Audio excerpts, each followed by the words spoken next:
On today's episode, I stupidly drive a car I've never driven before on a very scary track I've never driven before, all in aid of 20 years of Irish drifting. This one is going to be hot and heavy.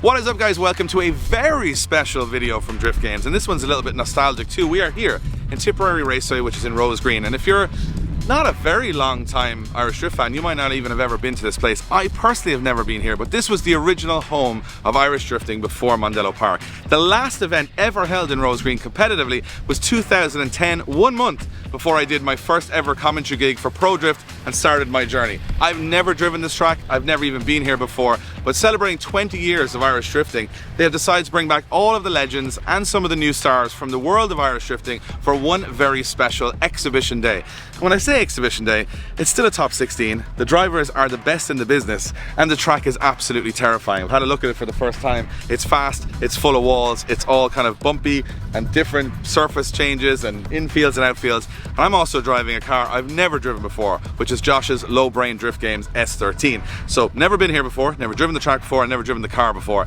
This is going to have to be a day where I learn very fast, or some of the big names in the game are going to take me out straight away. There's a top 16 later, we get a little bit of practice beforehand. There is a super lap, which means you get one run of qualifying, and that grids up the top 16. And I'm excited, I'm also very nervous, but the sun is shining, the crowd is pouring in. I think we're going to have a fun day.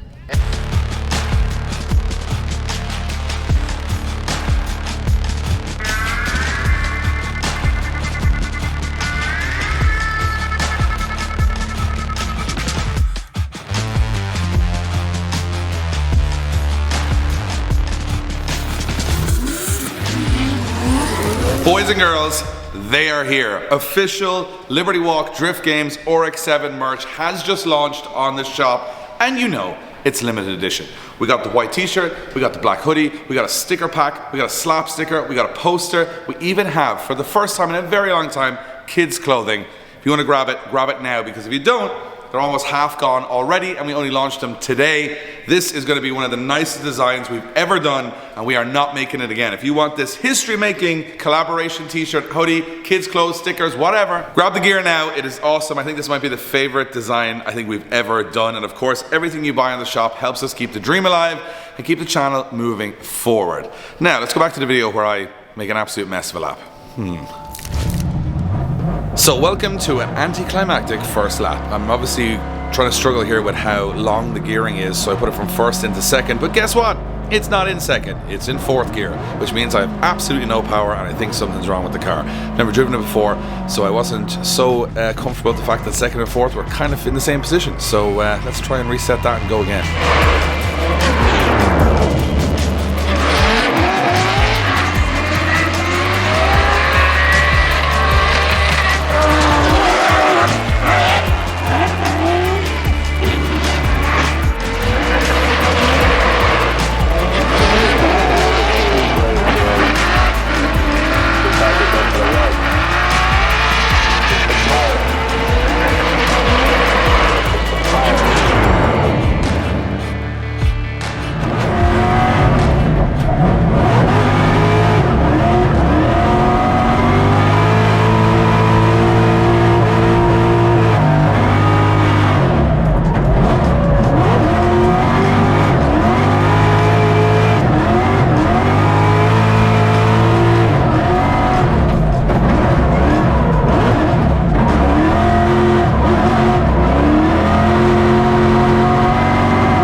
Good car. Yeah, so I learned. Didn't go into fourth. I went second and it was fine, but it's just caught for gearing on the back straight. Like, you could go to third, but it's for such a short amount of time. I'm afraid of going third, then second, then going back to fourth and in the wall, so I need to be braver there. Like, in second, I can do everywhere I need to be. This handle's lovely. It's a great car. Like, it handles great.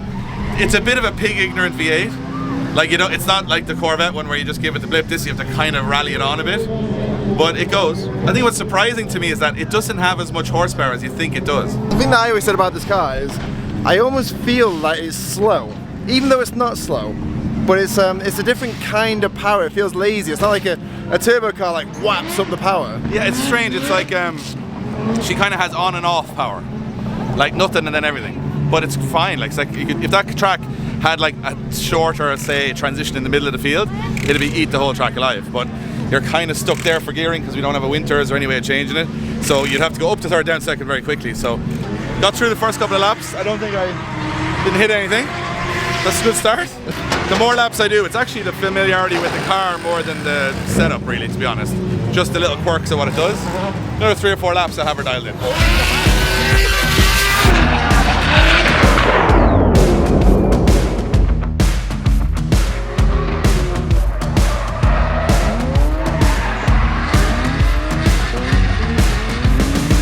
Okay, so a lot of what's going around today was a little before my time in drifting in Ireland. I came in after all this stuff, but I kind of heard about all the little stories, so it's kind of cool to see all the old names and old cars and stuff come out. But throughout this video I'm going to try and bring you guys a few of the stories and get the guys to explain a few things about why this place is so special. Okay, so I'm going to add a bit of linear to what's going on. So I'm not going to say I've come back to the oldest driver, the most experienced driver, Darren McNamara. That doesn't sound as bad. So can you give a little bit of history to pre-Josh and this place? Well, James ruined that anyways. Yeah, so 0102 was the first event here, and it was a group of friends came to the event. Would have been myself, Mike Deane, Julian Smith, another gang of lunatics from the local area, and we're back here now 20 years later. But this was the first place we ever tried drifting at. Single car runs, road cars, no nothing. And I think Mike Deane won that one, but it was we were just kind of, I won't say rallying around the roads, but like following the rallies. And I had a A86, the boys had E30 325s and stuff, and we just kind of go everywhere like you do when you're young. But then the drifting event was announced here and we were like, what the hell is that? We'll do that because that's all we did anyway. And that's where my brother Graham kind of picked it up and started to run regular ones, mainly here, because it was like a mission to get this allowed into any circuit or anywhere. And like, who would have thought 20 years later we have guys earning a living from it, you know, an industry built up around it. It's fairly special, you know. It made kind of legends out of ordinary dudes from back in Cork and different places around the country. It was kind of crazy to be back here now and head out the gate once more in something as far gone as this.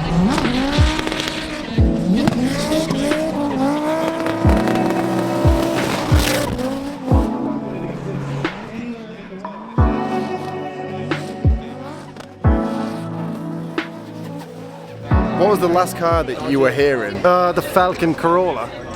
Which was an SR, probably 350 horsepower, whatever. Yeah. And now you're in this one Quattro, yeah. And drifting built this car, you know. It made it possible for the likes of me and James to build our dream cars, you know. That's crazy. Like, I mean, our engines are worth like as much as another car, you know. Drifting. Don't do the value of that. It only depress you. But you never think of the exact figure because you'll just, that's not a good one to think of. But it's crazy that we've gone that far to be able to think of these things in our head and make it a reality. Has come a long way from taking a A86 off the street and sliding it around and seeing if it was any good, you know. It's strange. Even the 2 cars that went out there, I think like Jack Shanahan was the first lap out there and he passed the wall here, and you know, you get showered with smoke and rubber. That hasn't happened for, I don't know, 15 years maybe, because there's no track. You can go to where the cars just, the spoiler passes you. It's a special place for the Irish people that were of an age to remember it, you know. And for all the people that came afterwards, they just heard about it like you know. I always heard about it. They were the glory days, maybe not the glory years of Irish drifting, but the glory days for sure, when we'd no clipping points, nothing, you know. We made all that up. We made all the clipping points up. We made all the judging rules up. It was a total evolution. It took so much time, whereas now you can jump on a sim, hit all the clips, jump in the car, hit all the clips. You know, it's a worldwide sport. Whereas back then, we didn't have a clue what we were doing. Trying to find DVDs from Japan to see what they were doing, and that was it. That was the only. So we had to buy DVDs on eBay, Drift Tengaku and stuff, and try and see what they were doing, what cars they had. Try to see underneath the cars what suspension they had, things like that. It's mad. There was no subtitles back then for the D1 videos. It was we didn't know what we were watching, but we just kind of we said that's what we want to do. So it's nice, you know. It's nostalgic. Nostalgia's nice. I think that's going to be the theme of this video, is nostalgic. It is nostalgic. Enough time has passed now, we actually have a history of the sport, you know. It was always evolving, but now it's kind of set in stone, and we have a history of people that did what, and it means something to people, you know. It's important.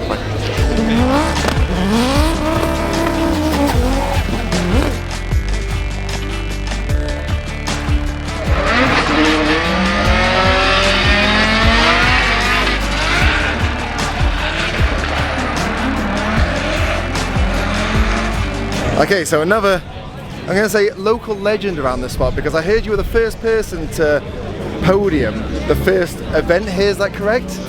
Yes, a distant memory now at this stage, but geez, I remember it like it was yesterday. So you were part of the, as I said with Darren, like the group of people with you and Julian and people like that kind of brought drifting to Ireland and kind of pushed it to, well, the foundation of where it is today here. Yeah, well, I think it was Darren McNamara really was the drive behind everything. Only for him, I don't think it would be what it is today, because he had some drive back trying to get venues like here. I was actually one of the first in Mondello as well with Graham doing a Bridgestone tyre day, which was the first time we got inside the gates of Mondello, which is a long time also. That's incredible. And now you've come here today in a very different car to what you turned up to then. Yeah, rallying kind of. We were doing rallying before the drifting ever started, but my own drift car I sold it in 2004 or 5, but I managed to keep this. I have this car 22 or 3 years at this stage as well, so it's like a member of the family. And it's cool to see you and James just then do a little battle together as well.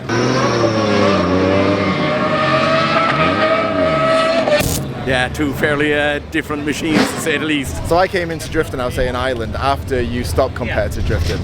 But like, all I've heard is like stories of like you and James battling and having brotherly arguments after hitting each other and stuff. Oh Jesus, yeah, there'd be a big debate if we met in a battle. There'd be kitchen table cutting the whole lot up to see who was wrong or who was right, or if I was robbed or James was robbed, but it was always a good fun. I remember it like yesterday, coming up here with an E30 325 and just going out and having a ball.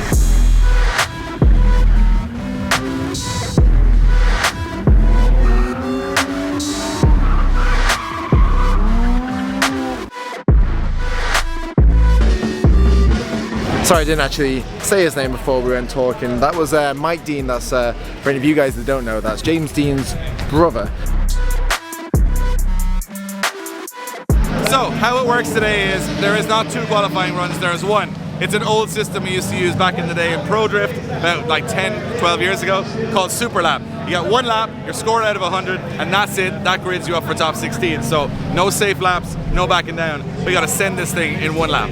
Carefully send it. Like casually, like safely and responsibly send it to the absolute walls. We're not touching the walls. But like very, very close to the walls. But not like too, like very close. But not like enough that it would damage the car, Josh. But like really close. Not sure I trust him.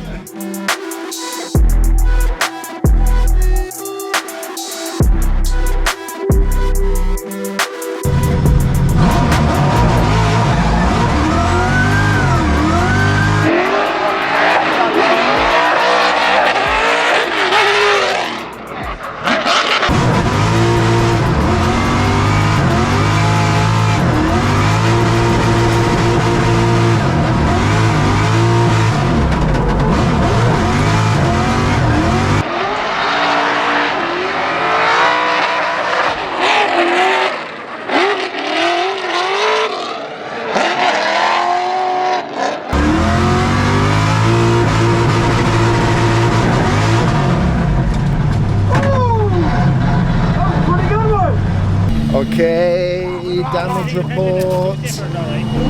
That was there before. Dave, there's no more damage on the car. I was just trying to show you that you can still do good qualifying runs without blowing the back end of the car off. And that was a dirty dig. On the initiation I thought I was going to blow the back of the car off. I had a blast, that was so much. That was one of the most fun qualifying runs I've ever done. Like I had such a smile halfway around the track. That's good going, so you've done what, 6 laps in the car? It is a very good car. I'm not a good driver, that car makes me a good driver. But the thing is, you need a good car to be a good driver. Like there's no point in being like cool guy that has a terrible car that can drive around it, because everyone else who's good is just not going to have a terrible car. So you need a good car. And I like the fact that now, even when I'm spotting for you at IDC, I can tell you what I can know more of what you're saying to me now, so it translates, you know what I mean? Now I can get your off the line, it's hesitant, you need to kind of kick it a bit, blah blah blah. So yeah, it's such a cool car though, and the noise and like all the rop, it's just so good. It's very loud in the car, isn't it? It's loud, but you want it to be loud. Like it's just blah, blah, blah, blah, blah. This event is just you're lining up, and there's James Deane's 4-rotor, there's Julian Smith's old Blitz 34, Mike Fitz's 2J RX-7. Then Mike Deane will come out in a rally car. It's just like such a nostalgic. I'm just so happy to be part of the 16 that we're picked to do it. Like, I'm super humble, and I'm hopefully not going to embarrass. I didn't embarrass us yet. Hopefully we do okay.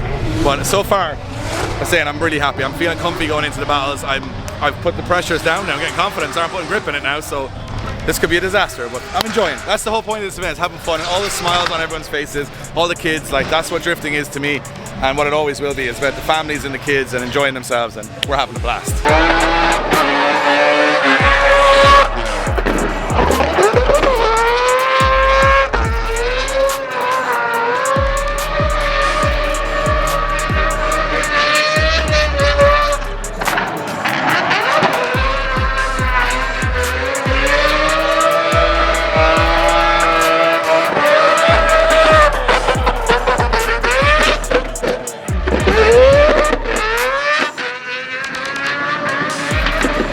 Long time no see? What, 2 days? I'm happy with that. I'll see you in 2 days' time as well in Riga. Yeah, we just keep it to a 2-day period. So, from what I can work out, and again, I'm a bit of a noob to this whole history thing, you were the first generation to come up from watching the first group of people drifting that started here, correct? Yeah, correct. So, first ever event here was December 2002. My brother Mike won that event. I was 10 years old watching that event, and I instantly fell in love with the sport. It was rallying before drifting started, and as soon as drifting started, it was game over for me. Like, I just couldn't wait.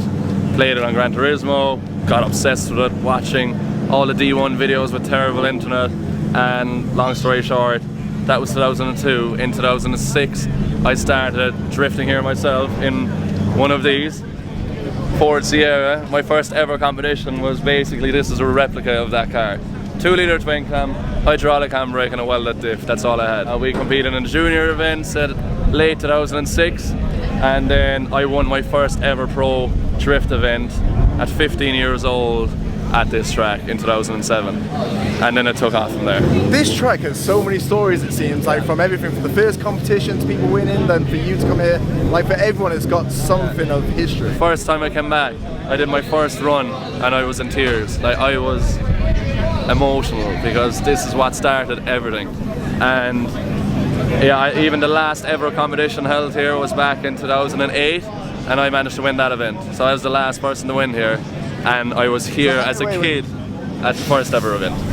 So your brother was the first person to win, and you were the last person to win it. Jeez, you just keep it in the family, don't you? Another unreal story is that car, the RX-7, was here at the first ever drift events as a street yellow RX-7 with a 2-rotor, and it was drifting out on that track 22 years ago. So that's the first time I ever drove the car on the track, but yeah, it's insane. I feel emotional talking about it. It's really cool, and like to see what drifting started for not just me but all the other people, all the other drivers, like the businesses that built off this sport. You know, nobody took it seriously at the start, and it took a long time, but now there's so many people working, even in Ireland, different businesses in different counties, you guys, you know, the amount of stuff that's came off this small sport 22 years ago, only 22 years ago. I think it's unbelievable. Well, thanks for that, James. All right, enjoy your day. Thank you, buddy. You too. Hi, so I'm here with Eric O'Sullivan. That you were the OG here in Ireland, I believe. But without making you sound old. I am old, and I certainly feel old today. But yeah, I guess Darren before me, maybe he was the first guy that built, I think, for a drift car from Michelle up, and I remember that was his blue S13 cam, and then that was like 2005. We did the D1 exhibition match in Silverstone. Darren did really well. That kind of catapulted him up into FD from there. The D1 guys loved him. That car there was my 20 valve cam at that event. and it was a bit of an eye-opener. I realised I definitely needed to do something like Darren had done, and we spent most of 2006 putting the Honda S1000 engine gearbox into it, yeah. I don't know how drift cars do this. They just go around forever. Like this car here, from what I believe, you went over to FD on the exhibition thing, and then somehow it's landed up in your friend's hands, and now you're driving it where you started off your drift career as a massive roundabout weird story. One of my best friends bought it last year. I'm not going to say it's in my ownership, but I do get to drive the car more or less whenever I want to, and it's amazing. And although it looks very different to everyone on the outside, and to me, I really wasn't that fussed about it. Dan had to make me drive it at one of our events, Mondello, and after about 2 laps I was nearly crying my eyes out, because on the inside it's all there, all the stuff myself and my friends fabricated back in 06. It's all still the same, more or less inside, and it's very crazy and lucky that it survived, because as you know, so many of the cars from the Pro Drift era just got broken up for bits, you know, they were wrecked, but this thing survived somehow, and I think it's thanks to all the people that have owned it. So cool seeing like little bits here, like of different. These are all hero cars, genuine old hero. That's the genuine wing I have from the car. Yeah, I have the bonnet and 2 wings. And Brian Campbell has the bumpers. He was my fiberglass supplier back in the day. And what's this on? It's a good old TPY. That's the way yeah. So these all last time these were on the car was Long Beach in 08. They're on my wall. I have some small pieces from any car I've owned over the years. Really, it's great to have the nostalgia there. But to have an event now to finally bring them to is amazing. Yeah, it's great.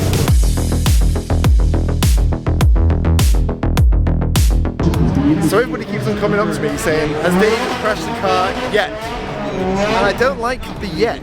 He's going up against a good driver in a very nice car, so hopefully the Kieran Casey who's going up against respects his car as much as he respects.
Result and going through to the Great 8. It's Kieran Casey goes through to the Great 8 in the beautiful S15.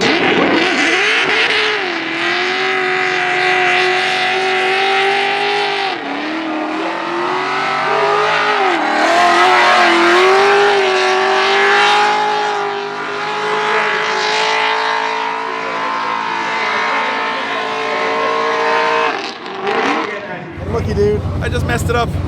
What did you do? In the lead I went too early, and then I just messed it up. I ran out of gear. By the time I got to the end of the corner I was just like almost straight, and then in the chase I tried to dive in and his car was a little bit faster. By the time I dove in on him I tried to go half throttle to catch him. It understeered, and then I was like, no, god damn it. So rookie mistakes really, to be honest. I suppose if I've been doing more competitions all year, you might get more in that mode to jump into it straight away, but I just lost a bit of my competition sharpness there for sure. Yeah, annoyed, but such a great day, such good fun. The car's in one piece, it runs perfect. I made the mistake, but it's got a lot of potential, this thing. Like I'd say if I had another day or 2 in the car, you'd get on top of those mistakes very easily. Like. So I'll tell you what though, it's pretty cool being on the other side watching it. Well, now you know what you look like. But I look like a badass. I think you look pretty cool driving it. So yeah, like to me, what an experience to drive with this level of drivers, to drive with all the greats. The people, to be honest, that are here this weekend are the reason I'm in drifting. So to just be part of the event is amazing, and maybe now that I'm doing more competition for the rest of the year, I think I need to start taking it a little bit more seriously and not just turning up like with an ice cream going, let's give it a go. So yeah, I need to be sharper. We're still getting ice cream though, aren't we? I mean, obviously, why do you think I got out early? Myself out here, the boys get a bit of ice cream, sit up on the bank, watch a bit of drifting. Good day. Whoop.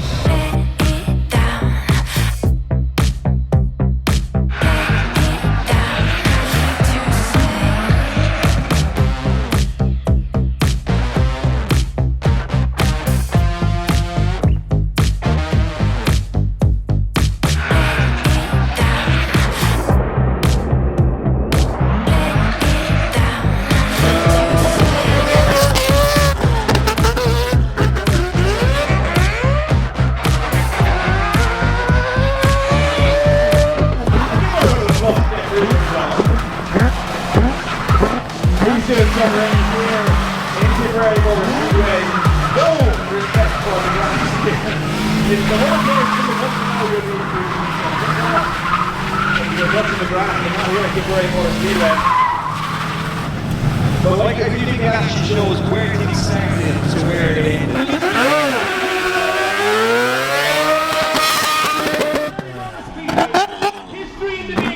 That was even flow in James's first drift car, in a typical even flow style. Okay, so going out now is Mike Deane, James's brother, and Julian Smith, two of the main guys that started drifting here really. These ones that pushed the sport to the next level really. And well, Mike's in a rally car and Julian is in his Blitz R34, and they're about to put on a bit of a demonstration of, well, I guess history, I guess.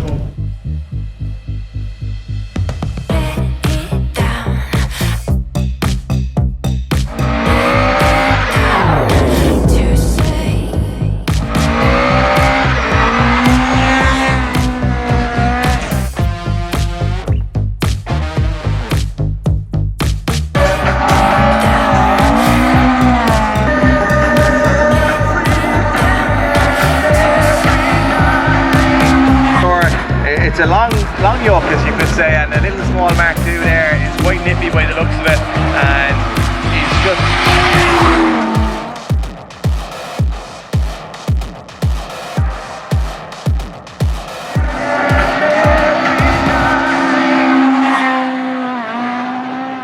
Just before we finish off this video, obviously we're just on the thumbnail, which you'll have seen clicking onto this video. I've been trying to find you all day, Julian. Like, you've been like a ghost around this place. So yeah, so you've got a lot of history here. Yeah, so this, at the start of drifting 22 years ago, was technically the nearest place to home, and it was also the first actual drift event in Ireland. So I just moved to England at that time anyway, so of course coming back home to do a drift event, which was the whole new thing, was amazing to be doing it with the lads, and especially like Mike Deane, that James's brother. And we were on the podium for that, and we were all just in road cars. And then moved forward a couple of years, I actually was building a rally car, E30 M3, and brought it here exactly 20 years ago. We had an Ireland versus England drift event, and I won that event with the car. And we also did a drift battle with a rally car as well, which was in honour of Paul Mull as well, with Mike Deane today in the Mark II Escort. So it's been an absolutely amazing day. And then to bring the Blitz R34 over, I've owned this car 14 years and we're putting it around the oval. It's been a dream come true really, because she ain't a comp car, she's certainly one hell of a demo car. So this is like kind of as it came from Japan, as it was in the Tokyo Auto Salon. Yeah. Not all the fancy upgrades or anything like that like the car would have these days. So it's big old turbo, laggy, and it just big horsepower and goes. Yeah. It was hard work pedaling it, but I've been pedaling it hard for a long time, so it's just natural. So the car is, everything is, the panels, the wings, everything's all that genuine URAS, top secret dry carbon bonnet, original graphics a lot. You can even see they're pretty faded and battered now, but she is completely authentic. The only thing it had was a fairly stock 25 Neo engine, which didn't really have the balls to be pushing the big Triple K turbo on it. So we did an RB30 there in it in 2012, and it's the same engine 12 years later. To me, in my world, my bubble is one of the biggest shows on earth, and everybody in the world now knows what drifting is, and we're at the forefront, not just in Ireland, but actually here in Cork. I was going to say it's incredible. Obviously, it's paved the way for your career and your life and everything like that. Completely. And I also like thank you for paving that way, because without you guys doing this, I wouldn't be here either. So like so many people like have got a career within driving and everyone's friends and everything like that. Like, and one thing that I've realized today, it's just like it's like big family, which is incredible. It is a massive family, because the largest, I think, family of drifting is probably what's in County Cork. So obviously we're at Tipperary here, which is just above Cork, but in our locality we've got McNamara's, you've got Shanahans, you've got the Deanes, you've got the Linahans, myself, my brother Walton Smith, and you know what, there's absolutely loads.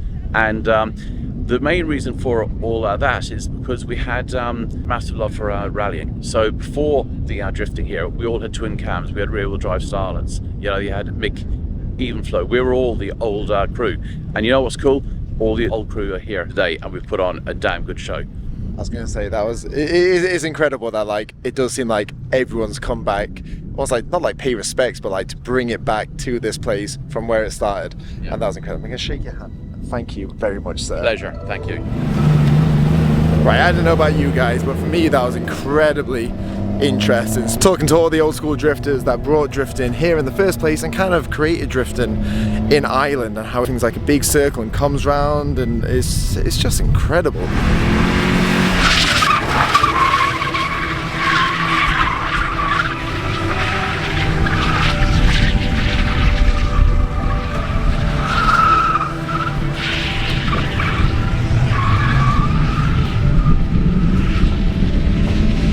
So that's rounding off the day. James in a replica of his first ever car, where he started his drift career. You can come so far, but you always end up where you started. You know what, it's super cool. We got to hang out with everybody this weekend. This is like a real coming together of the whole community, from the new stars to the older legends to old legendary cars. And we had fun driving as well. I had an absolute blast today. Do you know what, I enjoy driving the car equally to catching up with everybody in the Irish drift scene, because we've all been through so much over the last 10, 15, and a lot of guys before our time. And they've paved the way for what we do, and it's nice. We're always looking forward. We're always building new cars, new events, but it's cool to look back at how far we've come from that Sierra all the way to like the top of the pops cars that we see on the track. So we had an amazing time. I definitely need to start taking competition a little bit more seriously, get a little bit more competition sharp. But I had a great time, and thank you, Josh, for letting me drive the car, and I'm glad I didn't do any damage to it. I really am. You're very welcome. We had a great time. And you know what, now when I'm spotting for you, I can say, oh, I know the thing off the line, yeah, the gearbox, yeah. So it's nice that I can actually know what, even I could tell you what to change a little bit down the line as well. So it's really fun. Next up is Bishop's Court. So that's really weird. We went to Bishop's Court to drift the Supra. Then I came here to drive your car, and then you go drive this car at Bishop's Court. It doesn't have to make sense. And next up we have what, Riga, baby. We're heading to Riga in 2 days. There's a lot going on. From now, there's something every day. Like, we've had a lot of stuff going on this year, but from now until the end of September, it is full steam, start to finish. Next up, Ruse, Connor, Riga, scary, don't crash, have fun, party a lot. We'll see you there.